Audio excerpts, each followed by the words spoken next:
Grant. When you buy a home, do you actually own it? Or does the bank? Because the answer isn't as simple as most people think.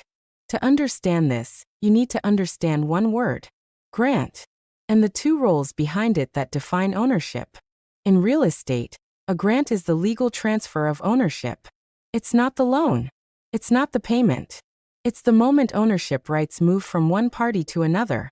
This transfer is documented in what's called a deed. There are two key roles in this process. The grantor is the current owner. They are the one transferring ownership. The grantee is the new owner. They are the one receiving ownership. So when you buy a home, the seller is the grantor, and you become the grantee. Here's where most people get confused.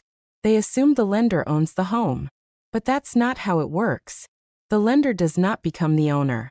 They place a lien on the property, which means they have a financial claim, but not ownership. You, as the grantee, hold the title. This distinction matters because ownership gives you rights.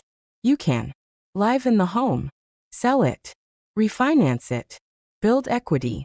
But the lien means the lender has protection until the loan is repaid. So homeownership is actually a combination of two things: ownership rights and debt obligation.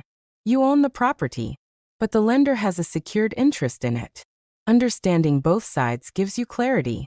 Imagine you purchase a home. The deed transfers ownership to you. You are now the grantee, but you also sign a mortgage agreement that gives the lender a lien. So while you own the home, there is still a financial obligation attached to it. Here's your next step. If you own a home, review your deed. Understand how ownership is recorded, and recognize the difference between owning the property and owing on the loan. Because buying a home isn't just about getting approved.